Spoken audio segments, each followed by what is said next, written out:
Friends, आप class 11th world history में आज का जो हमारा चैप्टर है वो चेंजिंग कल्चरल ट्रेडिशंस, बदलती हुई सांस्कृतिक परंपराएं, और उसमें हमारा जो टॉपिक है वो है आर्टिस्ट एंड रियलिज्म, यानी कलाकार और यथार्थवाद जो हमारा टॉपिक है। इससे पहले हम 2-3 टॉपिक पढ़ चुके हैं, जैसे कि विश्वविद्यालय और मानवतावाद, इसके अलावा साइंस और जो फिलोसफी है उसमें कॉन्ट्रीब्यूशन ऑफ अरेबिक पीपल, उनका क्या योगदान था, है ना, और इतिहास का मानवतावादी दृष्टिकोण। तो कुल मिलाकर के निचोड़ ये है कि यूरोप के अंदर जो है आपका 14वीं सदी हो गई और 14वीं से 15वीं हो गई और 16वीं सदी हो गई। इस दौरान यूरोप में चल रहा है ह्यूमनिस्टिक आइडियाज, मतलब मानवतावादी विचारों का फैलाव हो रहा है, जिनमें सेंटर में कौन है? मानव है, ह्यूमन है। तो मानव को समझने की कोशिश, तर्क पर, विज्ञान पर, प्रश्न करना, विवाद करना, इन चीज़ों पर ज़्यादा फोकस है। और यूरोप के विश्वविद्यालय में पिछले टॉपिक के अनुसार जो है मानवतावादी विचार पढ़ाई भी जाने लग गए थे, जिनमें कानून पढ़ाया जा रहा है ना, क्योंकि व्यापार बहुत फैल रहा था ना 13वीं-14वीं सदी में। और वहाँ पर हमने देखा अलंकार शास्त्र, कविता, इतिहास वगैरह, हिस्ट्री हो गई, यूरोटिक हो गई, पोइट्री हो गई, ये पढ़ाया जाने लग गया था। तो बाद में धीरे धीरे करके मानवतावादी विचार न केवल फॉर्मल एजुकेशन के थ्रू फैल रहे थे, बल्कि वहाँ पर यूरोप के अंदर आर्ट हो गया, आपका आर्किटेक्चर हो गया, और बुक्स के माध्यम से भी जो है वहाँ पर ट्रांसमिट हो रहे थे ह्यूमनिस्ट आइडियाज़। तो हम उनको अब पढ़ेंगे, ठीक है। आर्ट में भी हम ये देखेंगे कि किस प्रकार से पेंटिंग के थ्रू हो गया आपका, स्कल्पचर आर्ट हो गया, और उसके अलावा हम देखेंगे कि किस तरह से बाद में आगे जा करके बुक्स के थ्रू ज़्यादा सही आइडियाज़ फैलते हैं। आर्किटेक्चर भी हम आगे देखने वाले हैं, ठीक है। बुक्स का भी हमारे पास आएगा। आइए देखते हैं। सबसे पहले आपको ये इमेज देखनी है। अगर आप इस इमेज को देख लेते हैं, इसके 3 फीचर्स आप नोटिस कर पाएंगे। क्यों? क्योंकि यहाँ पर जो एक यहाँ पर लिखा हुआ है ना, यहाँ पे प्रेइंग हैंड्स, यानी प्रार्थना में लगे हुए हाथ हैं, ये प्रार्थना कर रहे हैं। और ये बनाई है पेंटिंग अल्बर्ट ड्यूरर ने, जो कि 1471 जिनकी डेट ऑफ बर्थ है और 1528 में जिनकी डेथ हुई थी। ये यूरोप के प्रसिद्ध चित्रकार हैं और ड्यूरर, और 1508 में उन्होंने ये पेंटिंग बनाई थी। इस पेंटिंग की विशेषता ये है कि एक तो ये उस पीरियड की है, रेनेसा पीरियड की, पुनर्जागरण काल की है, जब मानवतावादी विचारों का प्रचार प्रसार हो रहा था।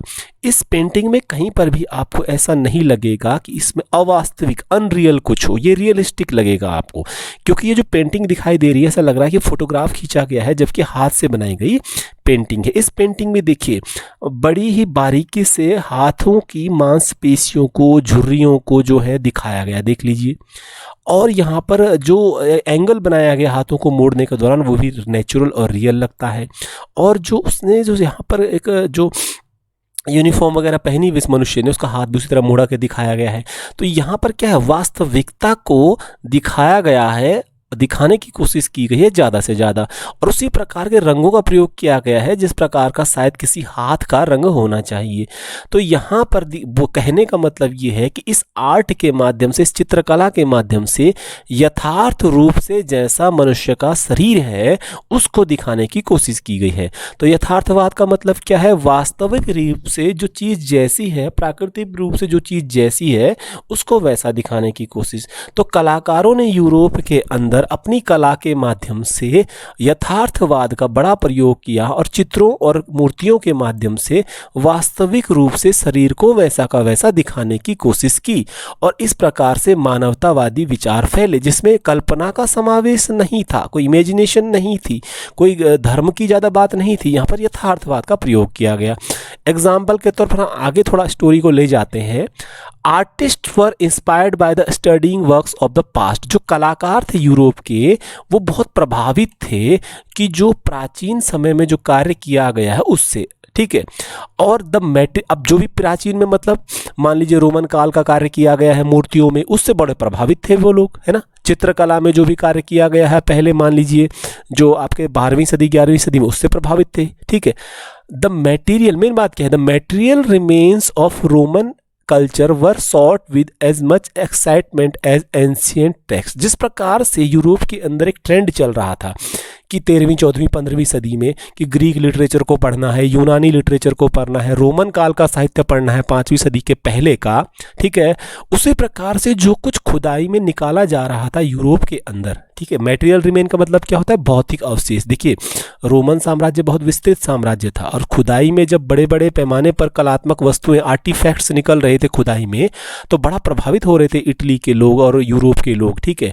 तो रोमन साम्राज्य के पतन के बाद जब अवशेष निकलने लग गए, 1000 साल बाद फ्रेगमेंट्स निकलने लग गए, मूर्तियां निकलने लग गई, पिलर्स निकलने लग गए, बिल्डिंग्स निकलने लग गई, यानी जो खंडहर निकलने लग गए प्राचीन रोम के, तो इससे बड़ा प्रभावित होने लग गए कलाकार, ठीक है। और लगा कि भाई बड़ी संतुलित मूर्तियां परफेक्टली जो उन्होंने उस ज़माने में आर्ट फॉर्म बना रखा था, मनुष्यों की, मानव, महिलाओं की, पुरुषों की जो मूर्तियां बनाई थी सैकड़ों साल पहले, उससे बड़े प्रभावित हुए इटली के मूर्तिकार, मूर्तियां बनाने वाले कलाकार हो गए।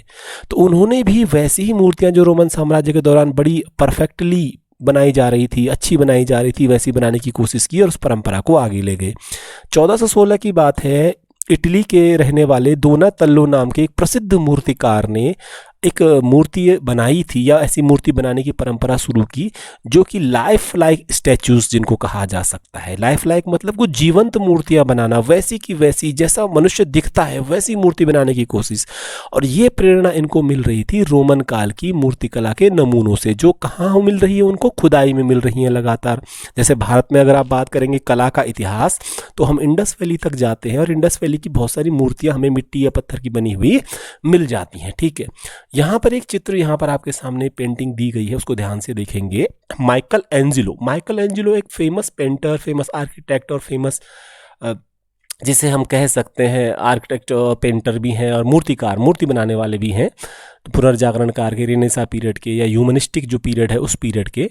तो इनकी द पाइटा बहुत फेमस एक यहाँ पर मूर्ति कला का नमूना यहाँ पर दिखाया गया है। पेंटिंग नहीं है, ये मूर्ति कला है।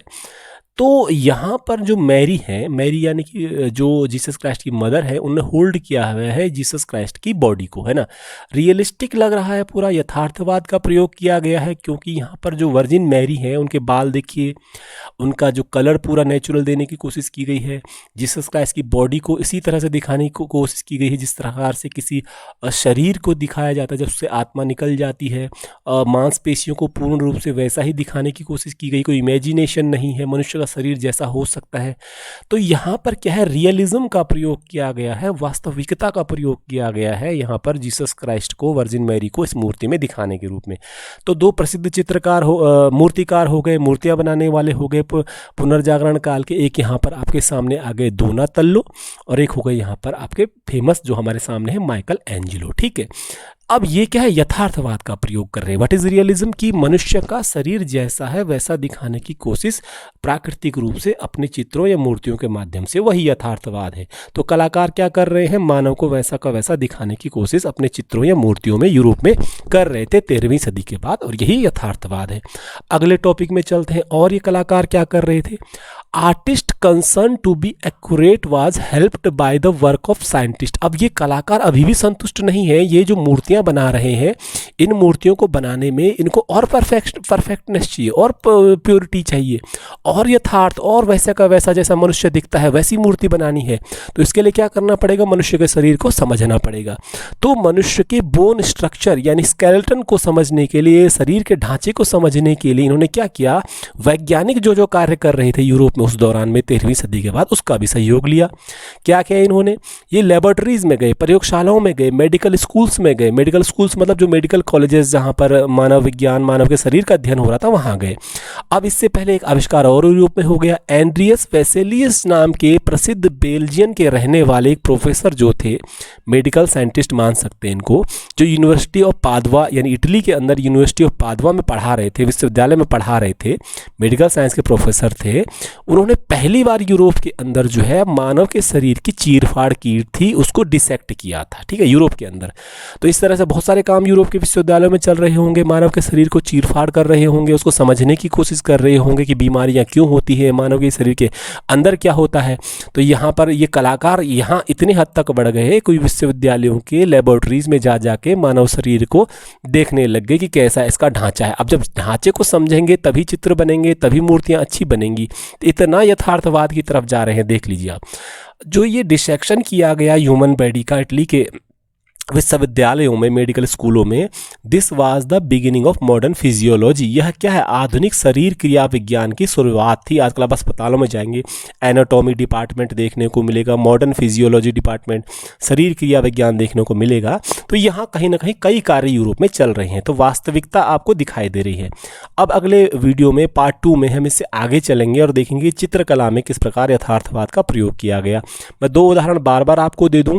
कलाकार और यथार्थवाद का मतलब क्या है? कलाकार और यथार्थवाद का मतलब है कि जब यूरोप के अंदर मानवतावादी विचारों वाले काल में या पुनर्जागरण काल में 13वीं सदी के बाद कलाकारों के द्वारा अपने चित्रों में, अपनी मूर्तियों में यथार्थवाद का, मनुष्य के शरीर का हूबहू चित्रण किया जाने लग गया प्राकृतिक रूप से, तो वही यथार्थवाद है जिसमें मानव को वैसा का वैसा दिखाने की कोशिश की गई और बारीकी से और सुंदरता से और शुद्धता से दिखाने की कोशिश की गई मानव के शरीर को, जिसमें कोई कल्पना नहीं थी। तो वही यथार्थवाद और कलाकार है। आपको ये टॉपिक समझ में आया हो तो अच्छी बात है, नहीं समझ में आया तो कमेंट करके बताएंगे मुझे कि कहाँ पर दिक्कत आई है और स्पष्ट करने की कोशिश की जाएगी। पार्ट 2 में इससे आगे का वीडियो अपलोड किया जाएगा। थैंक यू, धन्यवाद।